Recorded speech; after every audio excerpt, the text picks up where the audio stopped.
세 번째는 이제 제가 교육자로 살면서 어떤 고민들을 했는지 그렇게 한 8년 동안 교육을 하다 보니까 왜 지금 우아한 테크코스가 지금과 같은 교육의 모습을 하고 있으며 넥스트 스텝의 재직자 과정이 왜 지금과 같은 모습을 하고 있는지에 대해서 한번 설명을 해보도록 하겠습니다.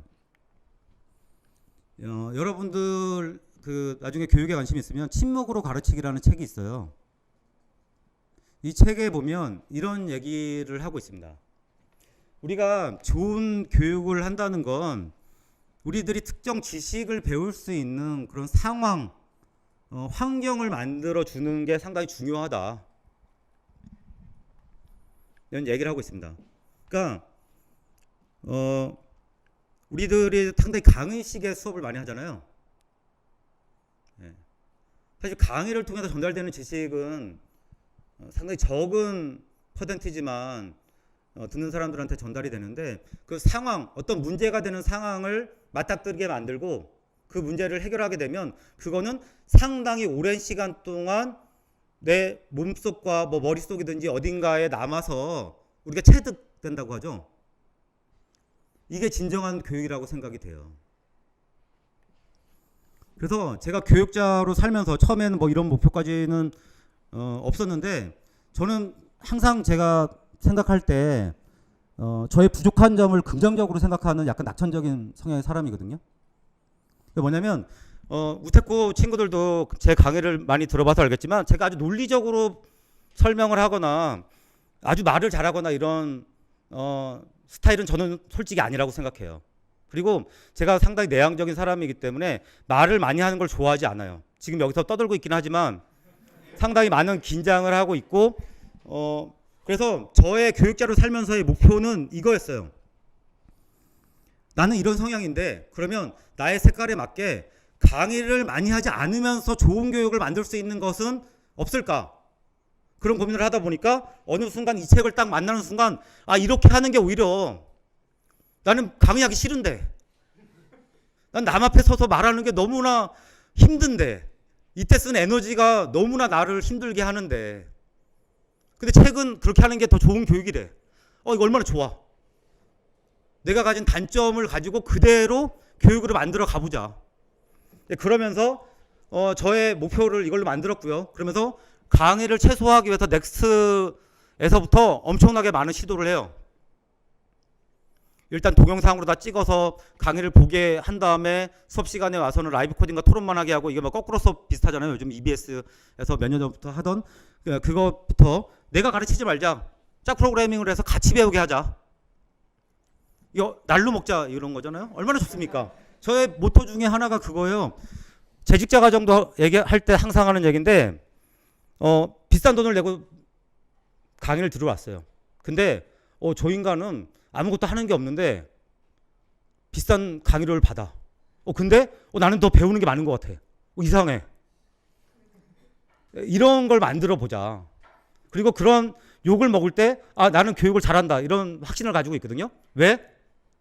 지금 제가 재직자 교육을 그렇게 하고 있거든요. 그렇지 않습니까, 종환님? 약간 한편으로 그렇잖아요. 일주일에 3시간 강의하는데 3시간도 다 강의를 안 해. 와서 1시간 동안 혼자 공부하래. 이런 이상한 짓을 하고 있는데 이런 다양한 시도를 했어요. 자, 이거를 하면서 정말 좌절을 많이 했습니다. 실패도 많이 하고요. 그런데 그 속에서 조금씩 성공할 때가 있었어요. 정말 많은 실패를 했지만. 그런데 한편으로 제가 이거를 견딜 수 있었던 건 그런 다양한 시도를 하잖아요. 근데 학생들이 저를 비난하지 않아요. 오히려 그런 새로운 시도를 하는 걸 그 친구들이 지지를 해주는 거예요. 그리고 뭔가 새로운 시도를 할 때 잘 안 되거나 힘들고 하면 이 친구들이 오히려 도와주고 같이 잘 만들어 가려고 노력한다는 거죠. 근데 교육자로 살면서 가장 힘들었던 건 뭐냐? 이런 새로운 시도를 하고 실패할 때 이 고민들을 같이 얘기할 수 있는 동료가 없다는 게 상당히 외롭고 힘들더라고요. 어떻게 보면 여러분들도 생각해 보면 교육자로 사는 게 되게 외롭고 힘든 존재일 것 같잖아요. 진짜 그렇습니다. 그래서 뭔가 다양한 시도를 하고 실패를 많이 경험하기 때문에 그걸 위로를 받고 계속 교육자로 살아가려면 교육자들끼리 과목은 다르더라도 연결되는 지점이 많지 않더라도 이런 부분은 계속 소통을 하고 공유해야 된다고 저는 생각을 해요. 그래야지만 자기가 시도했던 것들을 공유하고 또 실패했을 때 위로해주고 같이 갈 수 있는 거죠. 이런 장치들이 상당히 필요하다고 생각을 하고 점점 더 많은 이렇게 떨어져 있는 교육자들이 좀 모일 수 있는 그런 커뮤니티가 필요하지 않을까라고 생각이 듭니다. 근데 이런 시도를 할 때 저는 넥스트는 되게 선발을 해서 그리고 자기주도적이라고 생각하는 친구들을 뽑았거든요. 그럼에도 불구하고 여기에 이제 우리 그 동준이라는 친구가 있어요. 이 친구 보면 제가 보기에도 완전히 그냥 이 평범한 거는 좀 다르거든요. 아, 저 인간은 어떻게 사회생활 할까 막 이런. 근데 사회생활을 하고 있어.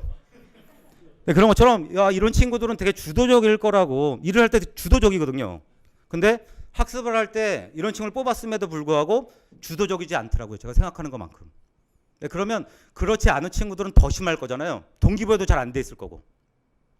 그런 상황에서 다양하게 시도했던 것 중에 그나마 코드 리뷰라든가 아니면 제가 처음부터 아무것도 없는 상태에서 그냥 구현하라고 하는 것보다는 문제를 단계를 쪼개고 그 다음에 이빨 빠지는 형태로 문제를 설계하고 그 다음에 힌트를 통해서 혼자 스스로 해결하고 이런 식으로 했더니 이것에 대한 반응이 상당히 좋더라고요. 자, 이런 경험들이 쌓여서 제가 이걸 기반으로 책도 쓰게 된 거고요.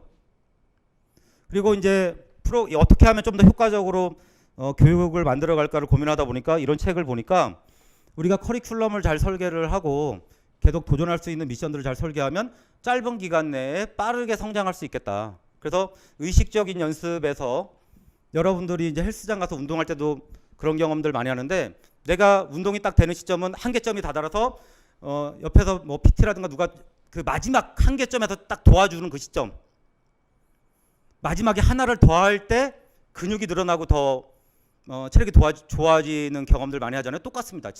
우리가 학습에서도 일상적으로 우리가 편안하다고 생각하는 컴포트 존을 살짝 벗어나는 지점에 도전을 하고 그걸 해결할 때 성장한다는 거죠.